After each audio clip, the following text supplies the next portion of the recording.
On today's Tech Help for Churches, should you live stream with Google Hangouts on Air or YouTube live streaming?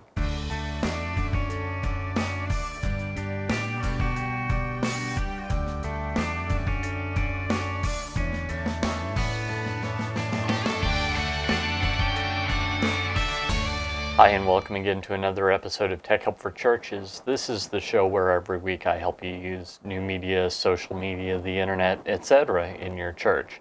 My name is Paul Allen Clifford, and I'm your host. I'd love for you to ask your questions, just join the conversation. So just do that below the video. That's a cool way to do it. Or you can also go over to trinitydigitalmedia.com/contact. And that's a great way to interact with me, either using the contact information there or just leaving your comment there. That's perfectly acceptable as well, and that's a great way to do it if you're listening to the audio podcast, which, of course, you can always subscribe to for free by heading over to trinitydigitalmedia.com/subscribe, where you can, by the way, subscribe to all the churchtechcast.com shows. So, let's get started talking about live streaming. Now, I've talked about live streaming more on Technobabble, my Thursday show, which is all about video and graphic design in the church. But since we're going through a series on YouTube, I thought that we would touch on whether YouTube live streaming was better or Google Hangouts on Air. Well, as it turns out, YouTube live streaming and Google Hangouts on Air are totally different animals, and they're used for totally different purposes, even though they both do live streaming. Now, there was a time where churches that wanted to take advantage of the free live streaming possible through Google's good graces only had one option, and that was Hangouts on Air.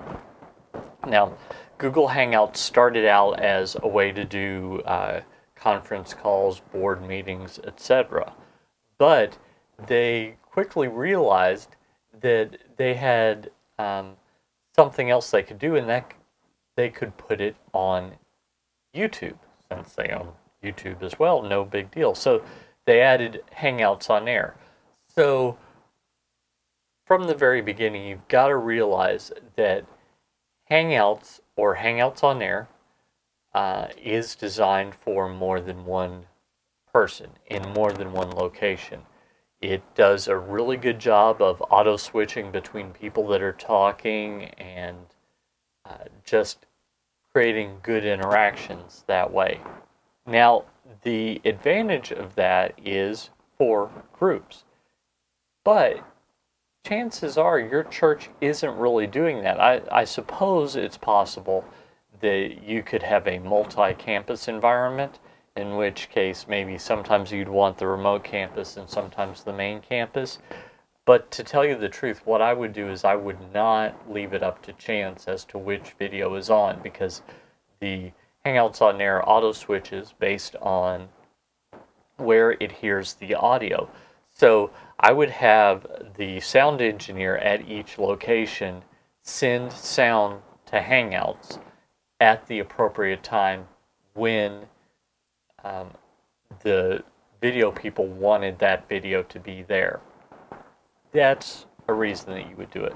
Maybe you would do it if you were interacting with a missionary out in the field, maybe the youth mission trip or the annual children's camp or something like that. Maybe that would be a good reason to do it. But live streaming the service to several people all over the world who aren't necessarily interacting, as in they're not getting onto the video themselves, really not useful. In fact, when you have two people involved in a Hangout on Air, then there's no indication at the bottom. It just goes back and forth between the two. But if you have multiple people, if you have, let's say, 3 or more people, and there's a limit, there's only, I think it's 5 that you can do. And when I say people, I mean groups. It could be an individual or it could be a group of people, all from a single location, etc.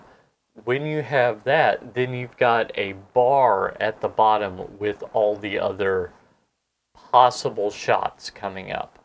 So it can get really distracting really quickly, and quite frankly, I think that the video quality from the Hangouts on Air, and I've been in several. I used to do one a week, and now during the summer when I'm recording this, we do them about once a month. I think the video quality isn't quite as good as you can get with YouTube live streaming. But Hangouts on Air has another advantage. There are all kinds of plugins that people have created. There's the Hangout Toolbox, which is basically native, and that allows you to put up a lower third and do some interesting things there. You can watch YouTube videos at the same time. You can do a lot of different things that you can't do with YouTube live streaming. YouTube live streaming, though, can take in an encoded video signal.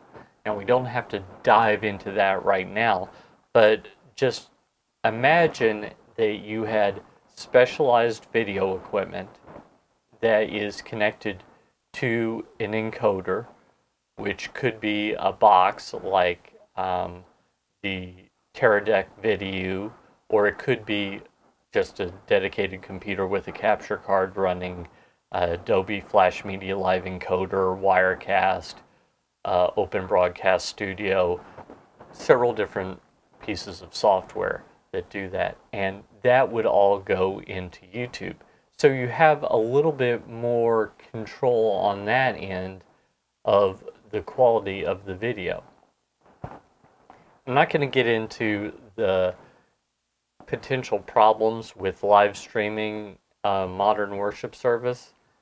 And by the way, when I say this, I do want to make it absolutely clear that just because your church only does hymns does not mean that you're safe from potential copyright infringement, because it's not immediately intuitive whether a hymn is under copyright or not unless it is over 100 years old. If it's 80 years old, could go either way. In fact, the Happy Birthday song, they're fighting it out in court right now. Technically, it is under copyright, even though it's over 100 years old, depending on who you ask. So there are a lot of legalities that can go with this that I've really gotten a little deeper into it than I wanted to.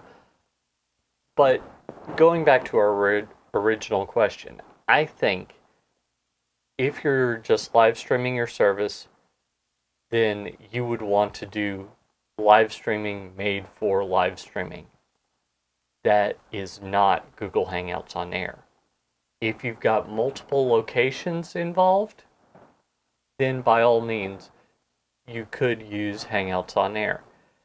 Now, it's possible that you could do some interesting things with Hangouts to approximate a video switcher, but the quality isn't going to be as good, although it's better than some of the alternatives. So I guess it really depends on what you're doing. If you've got multiple locations, then Hangouts on Air is a great alternative. If you're doing an interview, Hangouts on Air is great. If you're doing a live feed from a mission trip, something like that, Hangouts on Air is great. If you're doing from your church service and no one is coming in from the outside over the internet, then I think I would stick to either YouTube live streaming or a different service. And quite frankly, I lean towards a few different services. So I hope that helps you. I hope that clarified in your mind which of these is the appropriate tool. If you like this content, I bet you'd like my email newsletter, which I can give to you for free. That's right, free, just by heading over to trinitydigitalmedia.com/gifts, GIFTS, and there you can pick up some church tech gifts. and a free subscription to my email newsletter where I give you more tips and tricks, as well as I also tell you what's going on here at trinitydigitalmedia.com, and quite frankly, it's starting to get a little exciting. Now, I know you're not here, I'm here, so I know what's going on, and there's all kinds of stuff brewing, so more and more fun stuff coming around the pike. Also, speaking of fun stuff that's coming, you're going to want to check out my store. Head over to trinitydigitalmedia.com/store because I have all kinds of products poised for launch that you should see anytime now. So head on over there. You can get more about video, more about new media, more about social media, some of my books, some of my video courses, etc. I've given you some hints about some of the stuff that's coming. I'm getting excited. All there. So head over there, take a look, see what you'd like, and check back often because there's more stuff coming. All that, by the way, is with you in mind. I've made it for you to make this technology ministry thing easier for you, to make it take up less time, and to give you higher quality. So I hope you'll use all that and the information from today's show to go out and change eternity. Until next time, this is Paul Allen Clifford with TrinityDigitalMedia.com.